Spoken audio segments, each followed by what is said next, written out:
Look at that. There's an alien in there. Hello, and welcome to my bedroom. I am currently receiving a neck massage because it helps me feel good. Oh, yeah. It has come to my attention that you feel like shit. And you're not alone. Everyone feels like shit.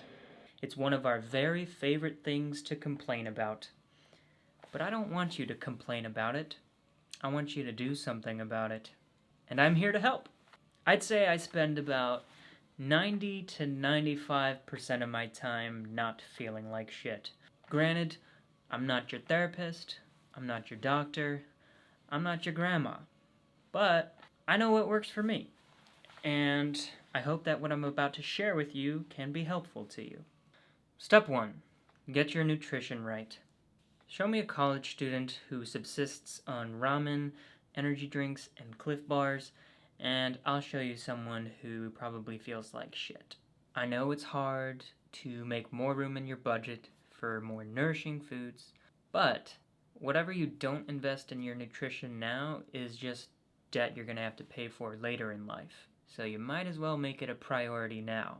And notice how I said nutrition, not diet. Diet implies deprivation, pain, and suffering.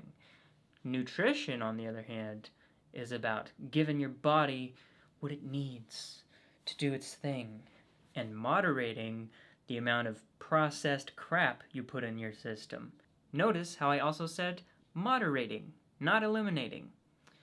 I make it a point to give myself 1 or 2 days a week to just pig out on an extra large pizza. I can kill it in one sitting, and I don't feel too bad about it because I know that for most of the week my nutrition's pretty on point. That way I don't go insane and I can enjoy my life a little bit more.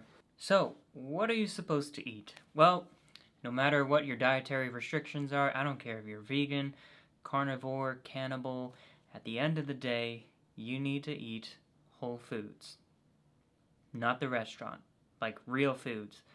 Lean sources of protein, complex carbohydrates, good sources of fat, green vegetables and fruits, basic supplements like a multivitamin or probiotic to fill in those extra holes. You'll have less cravings, you'll feel more satisfied after your meals, you'll have more sustained energy throughout the day, and you won't feel like shit. And you don't have to break the bank. Just learn how to cook. Step 2. Get your exercise right.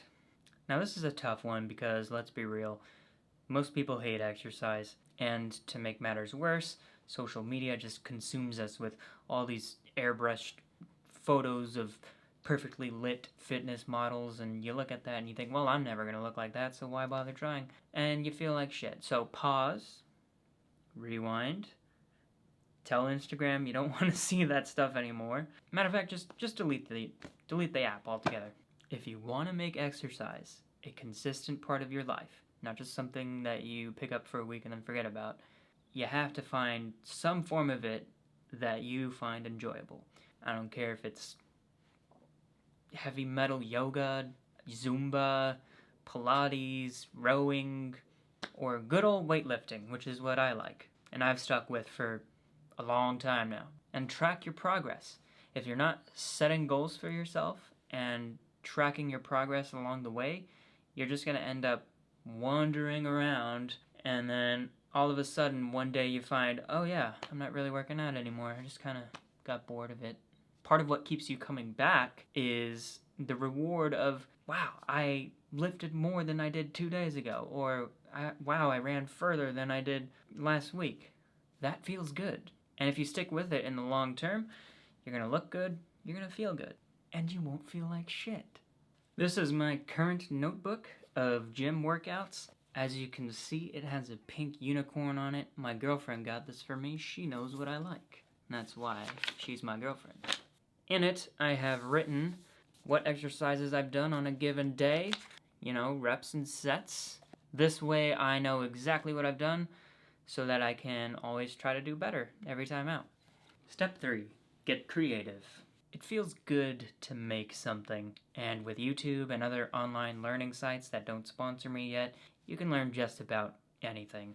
You can learn to play an instrument, learn to paint, and learn pottery. I don't know. If you're a gamer, there's plenty of games out there that let you flex your creative muscles. It doesn't really matter what you're doing as long as it allows you some form of self-expression. People who know me in real life know that I'm pretty quiet and reserved around other people, and that's because I'm horribly introverted. But that doesn't mean I'm not constantly observing and judging and feeling things, so I like having a certain creative outlet to channel that energy. I've been in that place where I haven't allowed myself that kind of space, and I'm sure you've felt it too, where you get up, you eat, you work out maybe, you go to work, you come home, and you fall asleep watching Netflix, and you repeat the cycle.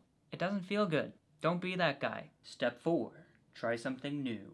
It is important that we establish a consistent routine for our daily lives to make sure we don't go insane, we have things under control, but trying something new is where you find your inspiration. Back in college, in my sophomore year, I was having an existential crisis, and I decided, what the hell, I'm going to try an acting class. So I did. It was a blast. I ended up deciding that I wanted to try making a career out of it for like a few years, and then I gave up because I got bored.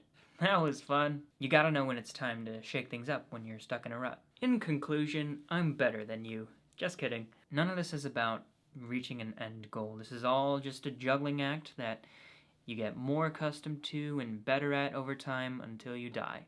But I hope you found this video useful and that you drop a like and subscribe, or else this little monster is gonna find you and kill you in your sleep. Right? Good boy.